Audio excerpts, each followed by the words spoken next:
A farmacocinética é o estudo do destino dos fármacos no organismo após sua administração, ou seja, a movimentação dos fármacos pelos sítios orgânicos.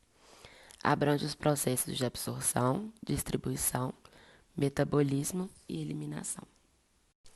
Primeiro, eu vou falar sobre o processo de absorção, que consiste na transferência do fármaco do seu local de administração, ou seja, da sua forma de administração, até a corrente circulatória. Com isso, a não ser que o fármaco seja administrado por via intravenosa, ele deve ultrapassar várias membranas celulares até chegar na circulação sanguínea. Ele pode atravessar essas membranas plasmáticas por difusão passiva, facilitada, por transporte ativo ou por pinocitose.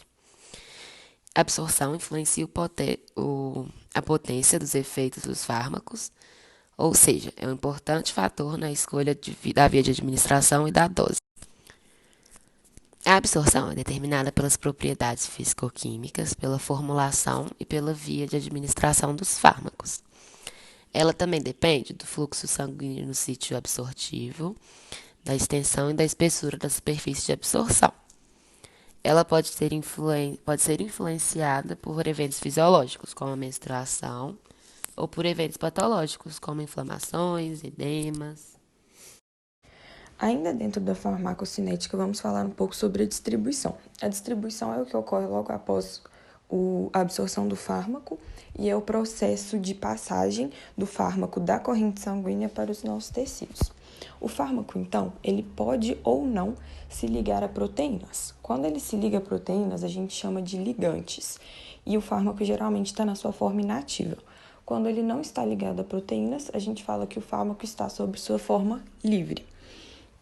E essa distribuição depende de alguns fatores, como, por exemplo, a absorção e a via de administração, porque tem algumas vias de administração que são mais rápidas que outras, a combinação entre o pH do meio e o pKa do fármaco, tem também a solubilidade, se o fármaco é mais hidrossolúvel ou mais lipossolúvel, e a gente decide isso de acordo com o local que a gente quer que ele atue. Também a quantidade de água e minerais nesse fármaco, a dose desse fármaco que vai ser dada para a pessoa e também a perfusão. A perfusão é a relação do fluxo com a massa da pessoa.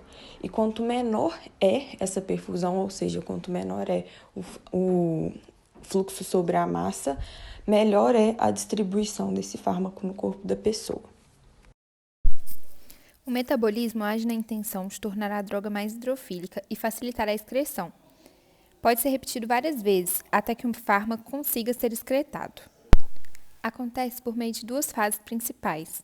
Na fase 1, o fármaco se transforma em derivado e na fase 2, em conjugado.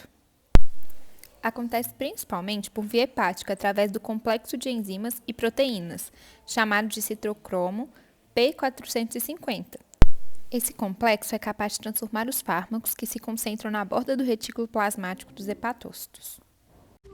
Os fármacos, depois de transformados, metabolizados em uma forma mais fácil de excreção, podem ser eliminados via urina, via suor, fezes, lágrima, ar expirado ou leite materno, sendo a forma de urina a mais viável e a mais utilizada como excreção dos fármacos.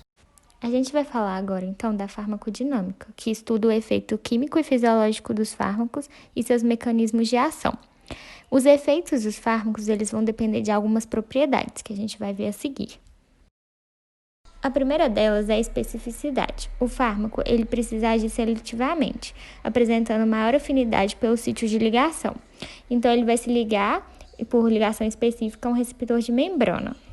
Quanto maior a especificidade, mais importante o efeito, mas nenhum fármaco consegue ser totalmente específico, por isso podem surgir efeitos colaterais. A segunda delas é a transdução do sinal.